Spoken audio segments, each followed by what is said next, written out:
All right, welcome back. Now we've got Zainab Mohammed, who is the program administrator for Kashim Ibrahim Fellowship and the senior special assistant to the governor on academic and investment matters. Thank you for coming on this morning. Thank you for having me. Okay, talk us through this Kashim Ibrahim Fellowship. What is the fundamental objective of this? The Kashim Ibrahim Fellowship is a brainchild of the Kaduna State government. It is a leadership training platform for young Nigerians between the ages of 25 and 35. What the government has found out over the years is that the very best of us, once we are done with school, we go into the private sector. Nobody really goes to school to say, I want to work in the public sector, at least very few people. So what happens at the end of the day is the rest of us then go into the public sector, and that is what informs the quality of services and the quality of people we have in the public sector. So the government thought to have this training platform where young Nigerians, bright young Nigerians who would necessarily not be involved in the public sector will come spend a year in Kaduna State enmeshed in how government runs. So they are assigned to different ministries, departments, and agencies. They have work experience moving around those agencies. They see firsthand the challenges of government. They see the opportunities in public service. And at the end of it, who knows, they may just be swayed to come onto the public service. That's a job of work to do. Yeah, because I mean, what we hear about civil service is scary. So for people to just want to graduate and then go do that service, well, okay, so how many have gone through this, and what kind of impression do they have afterwards? So the program commenced in August of 2018, and we had 16 young Nigerians from all over Nigeria. We had representing Kaduna State, we had 8 people, and we have 8 people from other parts of Nigeria, because the program is not just for Kaduna indigenes, it is for young Nigerians. So if anybody wants to do IT, they can plug into that? Not IT. No, I mean, if you want to study how government works. Oh, yes, you can context. apply. You can apply. Right now, we have opened applications for the 2019-2020 cohort. I'm just wondering how this is going to affect things, because what is this looking to change? Because the law that sets up the civil service is still very much there. If anybody goes in there, studies what's happening, see opportunities, as you said, and want to work there, that'll be 1, 2, or 3 people over hundreds of people who are still in civil service, who are way their seniors. And if these people hope to make any impact, they need to wait until they get to a position of influence where they can affect policies. That's a job of work. We agree, but you know, also there are opportunities for appointments. We have public servants who are not necessarily civil servants, and this platform gives these young Nigerians an opportunity to learn about governance, leadership. So the program has different components. It's not just the workplace experience. It has the education components of it, where they go through seminars and workshops. We learn about governance in different countries, emerging countries, countries that have been successful in governance. So they learn all this, and they go through these programs so that tomorrow we don't know what position of leadership they will find themselves, but they will be better equipped to deliver service to the people. So it's not just the civil service itself, it's a part of public service, but we also have political appointments, we also have different leading parastatals. We don't know where they will be tomorrow. So it just doesn't have to be the trajectory of the civil service. And we believe that one person can actually start a change. We've seen that happen. I like the fact that it is open to all Nigerians. Yes. And you're not just looking at Kaduna State. And I think it's a rather commendable program, because I have been very worried as to if young people were to come into government today. I mean, a lot of people think that it's just by going into elective office. Yeah. But even those who go into elective office, do they have an idea of how government works? What sort of changes are they looking to bring? You know, there's a pertinent questions. Nobody teaches you that in school. Sure. Not even political science. Not even political science prepares you for that, very, sadly. So it is a good thing. Can you tell our viewers what sort of qualifications you need to have? What sort of people are you looking to train? How old must they be between a certain age bracket? Things of the sort. Yes, so an ideal candidate for the Kashim Ibrahim Fellowship must be between the ages of 25 and 35. You must have graduated from a recognized institution. You must have served. You must have done your NYC. And we like people who can show up that they have leadership traits. What have you done? Your own little sphere of influence. How have you effected change? What are you looking to do for your country or for people? We like to have that, because when you're applying, you write an essay, and in the essay you can show what you have done. You can talk about yourself. We look at your CVs. We get letters of recommendation. So we look at all this. Like last year, we had a total of 1,337 applications. They went through different processes of vetting. It was very, very meritorious.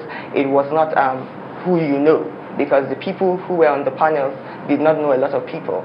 We can tell you that relatives of the governor did not get into the program. People that we know did not get into the program because they just didn't qualify based on the essays and the different stages of assessments that it went through. And at the end of it, we had 16 people, and they are going through the program. We have opened up applications for the next set, and we hope that they will resume by August. So it's a work in progress. So is this, are these requirements stated that if you're going to come in, these are the kind of things you will be asked of? Yes. You know, because that comes up. And she just said something now. Yeah. Are you saying that out of over 1,000 applications you received, only 16 people qualified? No. We selected 16 people at the end of it, not 16 people qualified. Okay. So what happened is we had people write essays, and these essays were vetted, and we found that there was a lot of plagiarism. So out of the 1,337, only 270 made it to the next stage for essays that were not plagiarized. Wow. Okay. Which brings me. That's a lot. Sorry, which brings me to another one of your portfolios, which is about academics. How do we have academic syllabuses that are real, that are relevant to life, that people can use, so we don't have the kind of problem you just pointed out? Okay, so my portfolio is investment and economic matters, not academic. Not academic. Yes. You know, I was going to say that a culture where community service isn't strong, and you say you're going to be asking people what have they done in their spheres of influence, leadership isn't really strong. People's perception and impression about leadership is kind of different. So that's why I just thought, whoa, okay, this is challenging, isn't it? Yes, it is, and we like to take on challenging tasks. And you will find out that there are quite a number of young Nigerians who are into community service, which is one of the components. So I was going to talk about the components of the program. We have the workplace experience, we have the education component, we have the community service component, and we have the fellowship component, is where 16 people from all over Nigeria live together. How big is the community service component? The community service component it's a major component, because we make sure that these fellows find avenues to give back to the society. So in their calendar, they have 2 weeks of community service that they must all undergo. They raise the funds for it, they come up with the idea of the community service, raise the funds for it, and go implement it themselves. We just watch them do their thing. Much as like the last leg of NYC, I think. You know, where you have to do some projects for to impact the community you serve it. Nobody can disqualify anybody. Because if you go for this service, this workshop or program, you get into governance. You can't disqualify you for not having certificates. Well, we will ask how the fellows have done, because I want to believe that the person have graduated from the program. They have not graduated. It's a year-long program, so they will be graduating June, July. And then we'll take on the next set in August. Those are the pioneers? Yes, the pioneers. Okay, so how many slots did you have? For 16. You took on 16 people. Yes. Did you just have only 16 slots? Yes, it was 16 slots. So for this next, we're taking on another 16. So we're hoping to increase. Those who didn't make it, the 200 that you said, they can try again. But who are those who facilitate this program, this year-long program? It is a brainchild of the Kaduna State government. No, I mean, if I attend the program, who am I expecting to learn from, to listen to? Would there be any? Okay, so we have courses before you go to. So we have the seminars. We have 4 seminars for the duration of the program. Every quarter we have seminars. They are Aspen styled. I don't know if you know about the Aspen Leadership Institute. They are Aspen styled seminars. We have Aspen certified moderators who come to moderate this seminars. We had the governance and economic seminar, which was moderated by people like Hakim Bello Osage and Barbara Barungi. We had Dele Olojede, Nigeria, Africa's only Pulitzer Award winner. We have already Dohati, who is a certified pediatrician. What's the sustainability plan? We need to move on. Just one. It's break time. I don't want to pay for this. We need to go.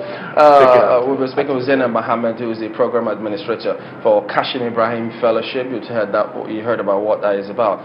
She's also the senior special assistant to the governor on economic and investment matters. Okay, that's where you picked that from. We're back in a moment. Join us again.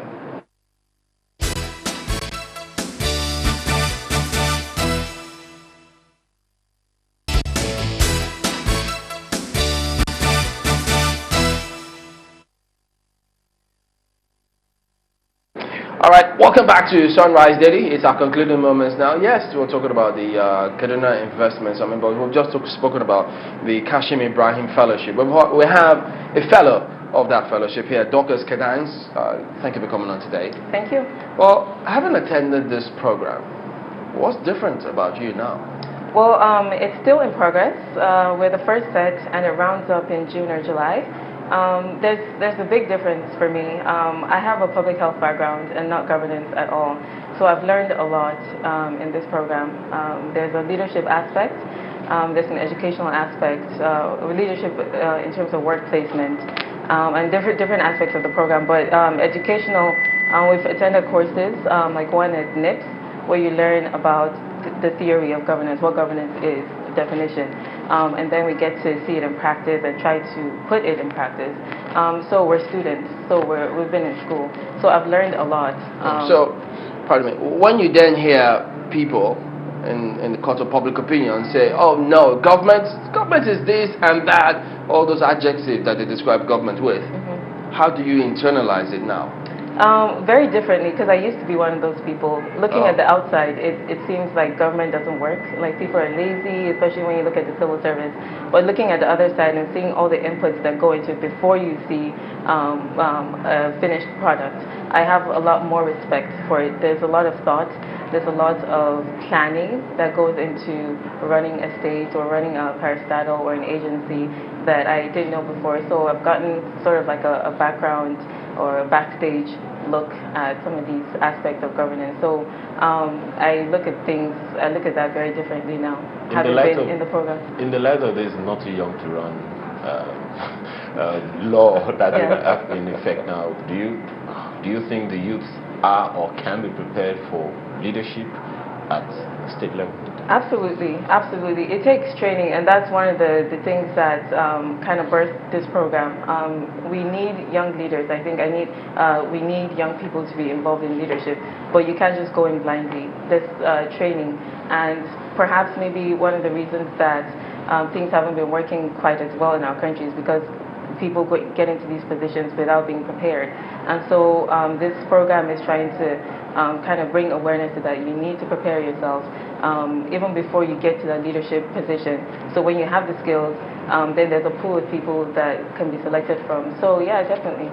From your experience now, from your experience now, how long do you think it should take a youth to intern, so to speak, for... I mean, I'm talking about governance or leadership now, I think it depends. I couldn't give you a time frame. This leadership program, the fellowship, is a year long, but it could be 6 months long if it's intense, depending on the structure. But I couldn't tell you that this is the specific time frame that it takes to develop a leader. It's a lifelong process, I think. Even leaders, I know Malam, for instance, is someone who's big on like continued education, so always educating yourself, always learning something new. So if you're a leader, you should be open to learning for the rest of your life. So the period of pre-training, I think it varies. All right, we wish you all the best while you go on. That's Dr. Skedangs, who is a fellow, but still in process, as you heard us say, of the Kashim Ibrahim Fellowship. So that's Sunrise Daily today. We came to you live from Kaduna, where the Kaduna Investment Summit, the 4th edition, is going on. Thank you for watching. I'm Chamberlain Usof. Oh, thank you. I'm Maokwe Ogoyesef. I am Akine here asking you to have a great day. The views and opinions expressed by guests on this program are those of the maker and do not reflect the views, opinions, and endorsement of Channels Television.